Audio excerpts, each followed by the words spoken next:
जय हिंद दोस्तों, स्वागत है आपका अपने YouTube channel paramilitary news Hindi में। और आप देख रहे हैं paramilitary news Hindi daily update, जहां हम बात करते हैं बीते 24 घंटे में केंद्र अर्धसैनिक बल के महत्वपूर्ण खबरों का। तो चलिए आज की बड़ी खबर से शुरुआत करते हैं। और सबसे पहले बात एक अहम कानूनी फैसले की।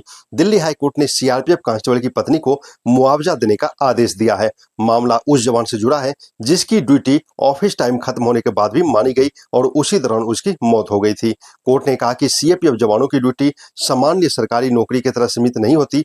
सुरक्षा बलों के जवान हर समय राष्ट्र सेवा के लिए जिम्मेदार रहते हैं और इनकी ड्यूटी 24 घंटे की होती है। इस फैसले को सीआरपीएफ और अन्य सीएपीएफ जवानों के परिवारों के लिए बड़ी राहत भरी खबर मानी जा रही है। अब बात सीआईएसएफ से जुड़ी बड़ी खबर की। कलकत्ता हाईकोर्ट ने ड्यूटी के दौरान शराब पीने वाले सीआईएसएफ कांस्टेबल को राहत देने से इनकार कर दिया है। मामले में कांस्टेबल पर आरोप था कि वह ड्यूटी के समय नशे की हालत में पाया गया था। इसके बाद विभागीय कार्रवाई करते हुए उसके खिलाफ सख्त कदम उठाए गए थे। कांस्टेबल ने हाई कोर्ट में राहत की मांग की, लेकिन कोर्ट ने साफ कहा कि सुरक्षा बलों में अनुशासन सर्वोपरि है और ऐसी लापरवाही को बर्दाश्त नहीं किया जा सकता। हाई कोर्ट ने कहा कि एयरपोर्ट और संवेदनशील संस्थानों की सुरक्षा में लगे जवानों से सर्वोच्च स्तर की जिम्मेदारी अपेक्षित होती है। अब बात सीआरपीएफ जवान बादल मुर्मू से जुड़ी बड़ी अपडेट की। सीआरपीएफ के डीजी ने 157 बटालियन के जवान सिपाही बादल मुर्मू के मामले में अब तक की गई कार्रवाई की जानकारी साझा की है। डीजी सीआरपीएफ के अनुसार श्रीमती मुर्मू को पारिवारिक पेंशन और उसका एरियर नियमित रूप से दिया जा रहा है। इसके अलावा जोखिम निधि, डीसीआरजी, अवकाश नकदीकरण और सामूहिक बीमा योजना की राशि भी परिवार को दी जा चुकी है। सीआरपीएफ ने यह भी बताया कि अनुकंपा नियुक्ति की प्रक्रिया जारी है, जो परिवार या परिवार द्वारा नामित व्यक्ति को दी जाएगी। सबसे महत्वपूर्ण बात यह है कि अब अधिकांश नक्सली क्षेत्र से बाहर आ चुके हैं, इसलिए उन परिस्थितियों की गहराई से जांच की जा रही है जिनमें जवान बादल मुर्मू लापता हुए थे। जांच में सामने आने वाली जानकारी के आधार पर आगे की कार्रवाई की जाएगी। अब बात सीमा क्षेत्रों से आई बड़ी खबर की। केंद्रीय गृह राज्य मंत्री नित्यानंद राय ने उत्तराखंड के धारचूला में भारत नेपाल अंतर्राष्ट्रीय सीमा क्षेत्र का दौरा कर सुरक्षा व्यवस्थाओं का जायजा लिया। उन्होंने एसएसबी जवानों से संवाद करते हुए कहा कि सीमांत क्षेत्रों में तैनात जवान देश की प्रथम सुरक्षा पंक्ति है और उनका समर्पण पूरे राष्ट्र के लिए प्रेरणा है। इस दौरान उन्होंने काली नदी पर बने अंतर्राष्ट्रीय झूला पुल का निरीक्षण किया और सीमा प्रबंधन की विस्तृत जानकारी ली। एसएसबी अधिकारियों ने बॉर्डर इंटरेक्शन टीम यानी बीआईटी की कार्यप्रणाली और सुरक्षा व्यवस्था पर ऑपरेशनल ब्रीफिंग भी की। गृह राज्य मंत्री ने बीओपी धारचूला में जवानों से मुलाकात कर उनका उत्साहवर्धन किया और चंदन का पौधा लगाकर पर्यावरण संरक्षण का संदेश दिया।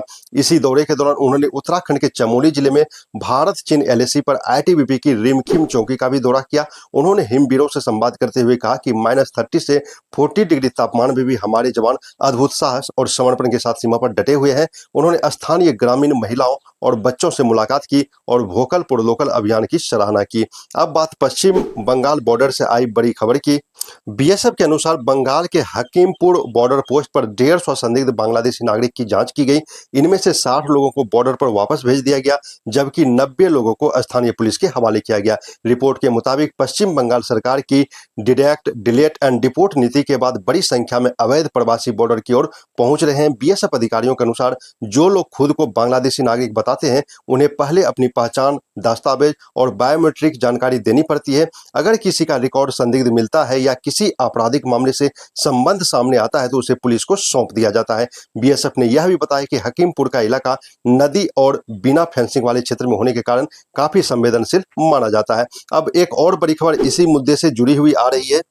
पश्चिम बंगाल सरकार ने सीमा सुरक्षा को मजबूत करने के लिए बीएसएफ को अतिरिक्त जमीन सौंपने की घोषणा की है।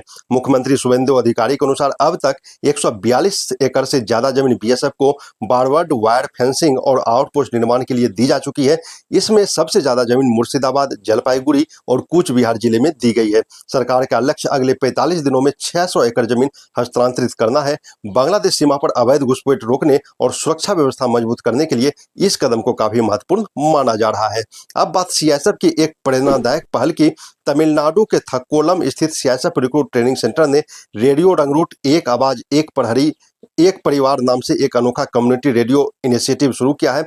इसका उद्देश्य प्रशिक्षुओं को मानसिक और भावनात्मक स्वास्थ्य को मजबूत करना है। रेडियो पर शास्त्रीय संगीत, बॉलीवुड इंस्ट्रूमेंटल धुनें, मोटिवेशनल संदेश, वेलनेस टिप्स और ट्रेनिंग अपडेट्स प्रसारित किए जा रहे हैं। इसके साथ ही प्रशिक्षुओं को अपनी कविता, गीत, अनुभव और रचनात्मक प्रतिभा साझा करने का भी मंच दिया जा रहा है। सीआईएसएफ केंद्र का कहना है कि यह इनिशिएटिव टीम स्पिरिट, सकारात्मक सोच और आपसी जुड़ाव को मजबूत करेगा। अब एक और बड़ी खबर आईटीबीपी से आ रही है। अब बात आईटीबीपी और लद्दाख से जुड़ी महत्वपूर्ण खबर की। आईटीबीपी और लद्दाख के सहकारिता विभाग के बीच स्थानीय किसानों से खाद्य सामग्री खरीदने को लेकर एक महत्वपूर्ण एमओयू साइन किया गया है। इस समझौते के तहत आईटीबीपी स्थानीय सहकारी समितियों, फार्मर प्रोडक्ट ऑर्गेनाइजेशन और पीएसीएस के माध्यम से सब्जियों और अन्य जरूरी उत्पाद खरीदेगी। इस पहल का उद्देश्य सीमावर्ती गांवों के किसानों को बाजार उपलब्ध कराना और जवानों तक ताजा खाद्य सामग्री पहुंचाना है। आईटीबीपी ने इस वित्तीय वर्ष में स्थानीय उत्पाद खरीदने के लिए शुरुआती तौर पर 21 लाख रुपए निर्धारित किए हैं। लद्दाख प्रशासन ने इसे ऐतिहासिक कदम बताते हुए कहा कि इससे सीमावर्ती क्षेत्रों में रोजगार, कृषि और स्थानीय अर्थव्यवस्था को मजबूती मिलेगी। यह पहल वाइब्रेंट विलेज प्रोग्राम और स्थानीय आत्मनिर्भरता को भी बढ़ावा देगी। तो दोस्तों, ये थी आज की केंद्र अर्धसैनिक बल से जुड़ी हुई महत्वपूर्ण खबरें। अगर आप चाहते हैं कि आपको जवानों और सुरक्षा बलों से जुड़ी हर महत्वपूर्ण खबरें सबसे पहले मिले तो वीडियो को लाइक करें, चैनल को सब्सक्राइब करें और बेल आइकन को जरूर दबाएं। मैं मिलता हूं आपसे अगले बुलेटिन में, तब तक के लिए जय हिंद, जय भारत।